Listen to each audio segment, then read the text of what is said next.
Hello friends, welcome back.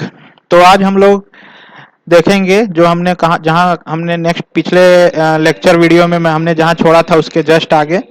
तो पिछले video में मैंने ये दो प्रोग्राम डिस्कस किया था, एक प्रोग्राम 1.7 एंड प्रोग्राम 1.8।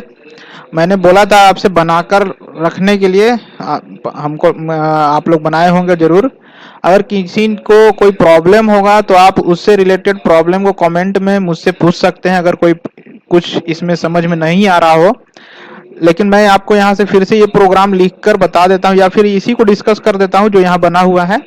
तो यहाँ क्या बनाया गया, एक लूप नाम का क्लास बनाया गया। ये देखिए, लूप नाम का एक क्लास बना, और इस लूप नाम के क्लास के अंदर एक PRN क्यूब्स नाम का एक मेथड बना है। ये एक मेथड बना है क्योंकि कोई भी वर्क हम किसी न किसी मेथड के अंदर ही करते हैं। अब इसमें हमारा क्या किया गया, दो वेरिएबल बनाया गया, एक सम टू स्टोर द रिजल्ट, है ना। इसमें रिजल्ट स्टोर करेंगे क्योंकि हमको क्या करना है, सभी ऑड नंबर्स के क्यूब का सम रिजल्ट स्टोर करना है। तो उसके लिए हम एक सम लिए जिसका इनिशियल वैल्यू हमने 0 रखा है, और एक क्यूब लिए हैं जिसका भी इनिशियल वैल्यू 0 रखा है, जिसमें हम क्या करेंगे, हर डिजिट जो भी 1 से लेकर 10 तक जो भी ऑड डिजिट्स हैं उनके क्यूब को हम इसमें 1 बाय 1 स्टोर करते जाएंगे, और उसको भी प्रिंट करना है तो उसको प्रिंट करते चले जाएंगे। तो ये दो वेरिएबल यहाँ यूज हुआ।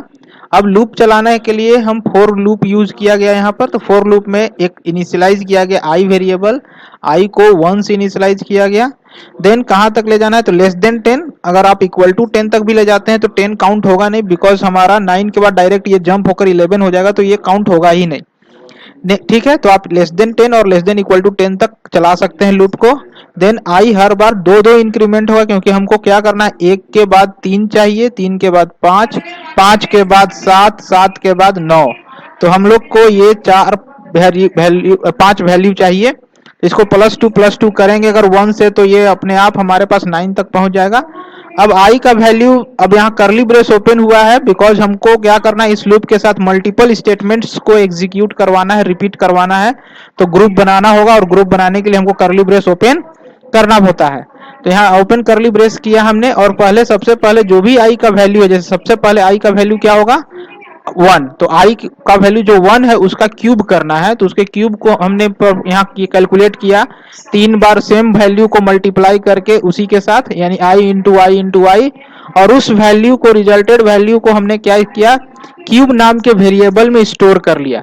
अब इस क्यूब में जो भी डेटा स्टोर हुआ है इसको भी हमको डिस्प्ले करना है। तो यहाँ पर प्रिंट एलन मेथड लगाकर हमने क्यूब ऑफ आई, मतलब यहाँ पर क्या प्रिंट होगा, पहली बार क्यूब ऑफ आई, आई का वैल्यू है 1, इज इक्वल टू, या सॉरी यहाँ पर कॉलन का साइन है तो कॉलन यहाँ पर दिया जाएगा, और कॉलन क्यूब का वैल्यू, तो क्यूब का वैल्यू पहली बार 1 का क्यूब 1 ही होगा।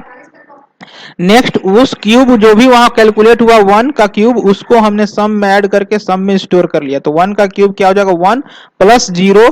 तो सम का न्यू वैल्यू यहाँ पर क्या कैलकुलेट हो जाएगा, sum is equal to 0 plus 1 यानी कि 1, और वो 1 वैल्यू इसमें अपडेट हो जाएगा। फिर हम उसको भी यहाँ प्रिंट कर दिया गया, sum of cubes of odd numbers till 1 to 1, क्योंकि इस बार आई का वैल्यू 1 है, इज टू क्या हो जाएगा, 1। ठीक है, फिर नेक्स्ट यहाँ जैसी क्लोजिंग मिला, यहां से कंट्रोल कहाँ ट्रांसफर होगा, यहां से कंट्रोल आपका ट्रांसफर होगा यहाँ इस लोकेशन पर, यानी कि आई को इंक्रीमेंट किया जाएगा। तो आई को इंक्रीमेंट 1 से +2 किया जाएगा, तो आई का नया वैल्यू क्या हो जाएगा, 3। Next 3 is less then 10, true है, यहाँ पर चेक होगा, लेस देन 3 10 है, ट्रू है। फिर नीचे आएगा, फिर इस बॉडी पार्ट में इंटर करेगा कंट्रोल, और क्यूब कैलकुलेट होगा 3 का। तो 3 का क्यूब हो जाएगा 3 इंटू 3 9, 3 27, और क्यूब का न्यू वैल्यू हो जाएगा 27। तो नेक्स्ट अब यहाँ क्या प्रिंट करेगा, cube of 3 is to 27। Then उस 27 को सम के प्रीवियस वैल्यू में ऐड कर दिया जाएगा 1, यानी 1 प्लस 27 28, और उस वैल्यू को यहाँ डिस्प्ले किया जाएगा। तो इसी तरह एंड सो ऑन ये 9 तक चलता जाएगा, और सारे नंबर्स के क्यूब को भी प्रिंट करेगा, और उनके सम को भी 1 बाय 1 हर टर्म में डिस्प्ले करते जाएगा। यहाँ आप आउटपुट देख सकते हैं, पिछले क्लास में भी, पिछले लेक्चर में भी हमने इसको डिस्कस किया था। नेक्स्ट हमारा क्या है, व्हाइल लूप से। यहाँ देखिए व्हाइल लूप से एक और प्रोग्राम यहाँ बनाया गया है, इसको हम डिस्कस कर देते हैं, इसको भी समझा देते हैं। ऑलरेडी मैंने इसको पिछले क्लास में समझाया था, बट फिर मैं इसको समझा दे रहा हूँ। यहाँ क्या कर रहा है, यहाँ पर display the sum of all numbers entered by user, the program should keep. अब इसको थोड़ा सा हम बनाकर दिखाते हैं। ठीक है, इसको हम अपने तरीके से बनाकर दिखाते हैं। यहाँ पर आप अपना देख लीजिएगा कैसे ये बनाया गया है। ठीक है, तो यहाँ पर हम क्या कर रहे हैं, सबसे पहले हमको क्या करना है, नंबर्स इनपुट करवाने हैं यूजर से, और तब तक इनपुट करवाना है जब तक कि यूजर 0 नहीं इंटर करता है। और हर बार जो भी नंबर इंटर करेगा उसके सम को उसको ऐड करते हुए चलना। Display the sum of all numbers entered by user. अब कब तक इनपुट लेना है, जब तक कि वो 0 इनपुट नहीं करता है। तो अब हम इसको कैसे इम्प्लीमेंट करेंगे, कैसे हम इसको इम्प्लीमेंट करेंगे, तो सबसे पहले हम क्या करेंगे, यहाँ पर सबसे पहले ऊपर में हम इंपोर्ट करेंगे, इंपोर्ट java.io.star इंपोर्ट करेंगे java.io.star। io.star इसलिए किया क्योंकि हमको बफर रीडर को यूज करना है। तो बफर रीडर को यूज करने के लिए हमको java.star पैकेज को इंपोर्ट करना होगा। देन हम यहाँ पर एक क्लास क्रिएट करेंगे। तो क्लास कैसे क्रिएट करेंगे, पब्लिक क्लास, और क्लास नेम हो जाएगा हमारा, कोई भी क्लास नेम हम ले लेते हैं। सपोज हमने यहाँ पर हमको सम करना है तो क्लास नेम हम सम ले लिए। ठीक है, सम, और इसके बाद इस क्लास को ओपन करेंगे। ओपन करने के बाद यहाँ पर हमको कुछ मेमोरी क्रिएट करना होगा। मेमोरी क्या क्या हमको क्रिएट करना है, तो चूंकि हमको सम इनपुट सम करना है तो एक सम करने के लिए एक वेरिएबल int सम लिए जिसका स्टार्टिंग वैल्यू क्या हो जाएगा 0। और हमको क्या लेना है, नंबर हर बार हमको यूजर से इनपुट करवाना है तो एक वैल्यू हम लेंगे नम, ठीक है। और अब हम यूजर से इनपुट करवाएं। शुरुआत में हम इस नम का वैल्यू कुछ रख सकते हैं ताकि हमारा कंडीशन फॉल्स ना हो, क्योंकि अगर हम इसमें कोई वैल्यू स्टोर नहीं करते हैं तो बाय डिफॉल्ट इसमें 0 स्टोर हो जाएगा और हमको 0 पर ही क्या करना, इंड करना है अपने लूप को। तो पहली बार में ही लूप टर्मिनेट हो जाएगा, तो इसलिए स्टार्टिंग में हम इसके वैल्यू को हम माइनस या किसी अनदर वैल्यू के साथ इनिशियलाइज कर देंगे। वो सिर्फ इसलिए ताकि पहली बार में हमारा लूप क्या टर्मिनेट ना हो, और हम यूजर से फिर उसमें इनपुट लेंगे ही तो वो अपडेट हो ही जाएगा। तो हम यहाँ पर सब क्या कर लिए, -1 कर लिए, जैसे आपके इस प्रोग्राम में यहाँ पर भी किया है -1। ठीक है, अब इसके बाद हमको क्या करना है, बफर रीडर का ऑब्जेक्ट बनाना है। तो बफर रीडर का ऑब्जेक्ट बनाएंगे बफर रीडर। ठीक है, buffer reader space object name br is equal to new buffered reader. ठीक है, और बफर्ड रीडर, और इसके ब्रैकेट में हम इनपुट स्ट्रीम रीडर का वर्चुअल ऑब्जेक्ट बनाएंगे, न्यू इनपुट स्ट्रीम, वहां स्पेस नहीं देंगे, इनपुट स्ट्रीम रीडर, वो स्पेस नहीं था हम इसलिए नीचे कर दिए, और ब्रैकेट में हम यहाँ क्या देंगे, सिस्टम डॉट इन। अब ये बफर रीडर का ऑब्जेक्ट बन गया। अब हम यहाँ एक मेथड क्रिएट करेंगे, कोई भी एक मेथड, जैसे मेथड क्या हो जाएगा, पब्लिक वॉइड, और कोई भी मेथड, एक हम सपोज कैल्सी नाम का एक मेथड बना देते हैं।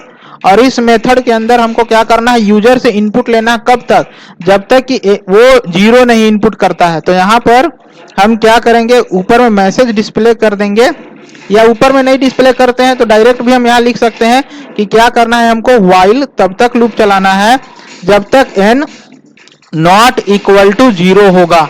तो फर्स्ट अटेम्प्ट में n का वैल्यू नॉट इक्वल टू 0 होगा, बिकॉज n का वैल्यू क्या है, -1। अब यहाँ पर हम क्या करेंगे, यूजर के सामने डिस्प्ले करेंगे system.out.print इंटर ए नंबर। ठीक है, अब यूजर यहाँ कोई ना कोई नंबर इनपुट करेगा, यहाँ पर हम क्या करेंगे, यूजर से एक नंबर इनपुट करवाएंगे। अब नंबर इनपुट कैसे करवाएंगे, तो n is equal to integer dot parse int br dot read line method को यूज करके हम यहाँ पर इनपुट लेंगे। अब इसमें n में जो भी इनपुट हुआ उसको ऐड करके रखना है हमको, किस वेरिएबल में, सम में। तो हम क्या लिखेंगे, sum is equal to sum plus क्या करना है, n। ठीक है, और इसके बाद हम इस लूप को क्लोज कर देंगे। तो जो भी यहाँ इनपुट होगा, अगर 0 इनपुट होगा तो 0 प्लस होगा, तो 0 के प्लस होने से कोई फर्क नहीं पड़ेगा, लेकिन अनदर कोई भी वैल्यू इनपुट होगा तो वो प्लस होते जाएगा। लेकिन जैसे ही यूजर यहाँ 0 इनपुट करेगा, 0 नॉट इक्वल टू 0 फॉल्स होकर ये लूप से बाहर आएगा। लूप से बाहर आने के बाद हमको क्या कर देना है, यूजर के सामने डिस्प्ले कर देना है उसने जितने भी नंबर इनपुट किए उसका सम को, यानी कि sum of all entered numbers by you is equal to, ठीक है, प्लस किसका वैल्यू प्रिंट करेंगे, सम का वैल्यू प्रिंट करके इसको, अब इसके बाद हमारा ये काम खत्म हो गया इस मेथड का, तो इस मेथड को क्लोज करेंगे और इसके बाद इस क्लास को क्लोज करेंगे और इसको फिर एग्जीक्यूट कराएंगे। इस क्लास को सेव किससे करेंगे, तो इस क्लास को हम इस नेम से सेव कर देंगे, सम नेम से, ठीक है, और सम डॉट जावा के साम से ये सेव होगा और इसको फिर हम एग्जीक्यूट करेंगे, पीएलसी फंक्शन को कॉल करेंगे, ऑटोमेटिक ये लूप को रन करेगा, 10 उतने टाइम्स हमसे इनपुट मांगते रहेगा जितने टाइम्स, जब तक हम जीरो नहीं प्रेस करते हैं। जीरो प्रेस करने के बाद ये इनपुट मांगना बंद कर देगा, ठीक है, और वो हर नंबर को ऐड भी करते हुए चलेगा और लास्ट में उसका सम प्रिंट करेगा। तो ये था इस प्रोग्राम का डिस्क्रिप्शन, ठीक है। तो ये प्रोग्राम हो गया। नेक्स्ट हमारा जो टर्म है हम उसको अब डिसाइड करते हैं, जो हमने पिछले क्लास में छोड़ दिया था। नेक्स्ट हमारा टर्म क्या है, डू वाइल लूप। अब डू वाइल लूप क्या है और कैसे यूज होता है, तो देखिए डू वाइल लूप के बारे में आपको लास्ट क्लास में हमने बताया था कि डू वाइल लूप क्या है, एग्जिट कंट्रोल लूप है, एग्जिट कंट्रोल लूप। अभी तक हमने फोर लूप और वाइल लूप में क्या देखा कि कंट्रोल जो कंडीशन टेस्ट हो रहा था वो कंडीशन टेस्ट कहां हो रहा था, at the entry point of the loop. यहां देखिए कंडीशन टेस्ट कहां हो रहा है, एट द एंट्री, यहां पर कंडीशन टेस्ट हो रहा है ना। यानी कि अगर पहली बार में ही अगर यहां हम सपोज अगर फर्स्ट अटेम्प्ट में ही यहां पर n का वैल्यू अगर हम क्या कर दें, n इज इक्वल टू 0 कर दें सपोज, तो 0 is not equal to 0 false, तो ये फर्स्ट अटेम्प्ट में ही फॉल्स होकर बाहर निकल जाएगा, ठीक है, लूप से बाहर यहां, ठीक है। लेकिन यानी कि एक बार भी ये एग्जीक्यूट नहीं होगा ये बॉडी पार्ट। तो इस चीज को ये डू व्हाइल लूप में क्या होता है कि हमारा फर्स्ट अटेम्प्ट में ये एग्जीक्यूट होता है, देन नेक्स्ट अटेम्प्ट के लिए ये कंडीशन को टेस्ट करता है और फिर डिसाइड करता है कि हमको वापस से रिपीट करना है या नहीं करना है। यानी एग्जिट के टाइम पे ये चेक होता है कंडीशन। अब इस डू वाइल को यूज कैसे करते हैं, तो डू वाइल को यूज करने का जो सिंटेक्स है बहुत सिंपल सा सिंटेक्स है। यहाँ पर देखिए लिखा हुआ भी है, डू देन ओपन करली ब्रेस यानी ग्रुप बनाना है, जो जिस स्टेटमेंट को रिपीट करना उन स्टेटमेंट्स का, और जहां ये क्लोज होगा करली ब्रेस वहीं पर हमको क्या करना है, एक्सप्रेशन को टेस्ट करना है, ठीक है। तो यहाँ हम क्या लिखेंगे, डू के बाद यहाँ पर हमारा क्या हो जाएगा, स्टेटमेंट्स, जो भी स्टेटमेंट हमको रिपीट करना है, स्टेटमेंट 1, स्टेटमेंट 2 और statement 3 and so on, statement N, और लास्ट में यहाँ जहाँ क्लोज होगा वहां पर हमारा वाइल और विथ सम कंडीशन, तो ये हमारा डू वाइल का सिंटेक्स हो गया जिसको यूज करना है हमको हर बार, ठीक है। इसका हम एक प्रोग्राम आपको दिखाते हैं। जैसे सपोज हमको प्रिंट करना है, प्रिंट 1 to 10, ठीक है, 1 to 10 हमको क्या करना है, प्रिंट करना है। तो हम कैसे करेंगे, सपोज सबसे पहले हम एक वेरिएबल लिए i इज इक्वल टू 1, हम यहाँ लिखे डू में हमको क्या करना है, प्रिंट करना है, system dot out dot print, किसको प्रिंट करना है, प्रिंट एलन अगर कर दीजिए तो आई को प्रिंट करना है। आई को प्रिंट करने के लिए आई को नेक्स्ट वैल्यू क्या हो जाएगा, प्लस प्लस, और यहाँ क्लोज होने के बाद यहाँ पर हम क्या लिखेंगे, व्हाइल, कब तक क्लोज करना है, जब तक आई लेस देन और इज इक्वल टू 10 होगा तब तक, और इसको सेमी कॉलन लगा के क्लोज करेंगे। तो आई पहली अटेम्प्ट में क्या होगा, यहाँ पर इसका पूरा हम बताएं तो I is equal to first attempt में 1 होगा, ये डू यानी कि पहली बार तो प्रिंट करना ही करना है। तो आउटपुट में हमारा यहाँ पर अगर हम देखें तो क्या प्रिंट होगा, 1, प्रिंट करने के बाद लाइन चेंज, आई प्लस प्लस, आई का वैल्यू हो जाएगा 2, कंडीशन यहाँ टेस्ट होगा। अब देखिए पहली बार कंडीशन टेस्ट नहीं हुआ, दूसरी बार कंडीशन टेस्ट हो रहा है, i2 is less than equal to 10 true, वापस से ट्रू हुआ तो ये कंट्रोल वापस यहाँ ट्रांसफर होगा। देखिए यहाँ पर क्या था इसमें कि एक बार इसको रन करने के बाद यहाँ कंडीशन टेस्ट होगा, अगर ये कंडीशन फॉल्स हुआ तो कंट्रोल बाहर, और अगर ट्रू हुआ तो कंट्रोल वापस से डू में चला जाएगा, ठीक है। तो यहाँ ट्रू हुआ तो ये वापस डू में जाएगा, तो 2 इज लेस देन 10 ट्रू, तो यहाँ पर फिर आएगा, फिर यहाँ 2 को प्रिंट करेगा, लाइन चेंज, फिर आई प्लस प्लस 3, फिर यहाँ टेस्ट होगा 3 is less than is equal to 10 true, फिर से वापस जाएगा 3 प्रिंट होगा, इसी तरह एंड सो ऑन ये करते हुए 10 तक जाएगा, 10 is less than is equal to 10 true, 10 को भी प्रिंट करेगा, ठीक है। और प्रिंट करने के बाद इसका वैल्यू 11 होगा। यहाँ पर क्या हो जाएगा 11, बाहर आकर टेस्ट करेगा 11 is less than equal to 10, false. False होते ही ये कंट्रोल बाहर निकल जाएगा। ठीक है, तो ये इस तरह से हमारा डू व्हाइल लूप काम करता है। ठीक है, तो नेक्स्ट देखते हैं। नेक्स्ट हमारे पास यहाँ पर कुछ प्रोग्राम्स हैं। आप यहाँ देखिए, यहाँ प्रोग्राम्स हैं, तो आप इन प्रोग्राम्स को करके देखिएगा। अगर आपसे बन जाता है तो ठीक, नहीं तो फिर हम नेक्स्ट क्लास में इनको भी डिस्कस करेंगे 1.9 एंड 1.10 10 को। ठीक है, तो इन दोनों प्रोग्राम्स को आप करके देखिएगा। तब तक के लिए थैंक यू। नेक्स्ट क्लास में फिर हम मिलते हैं।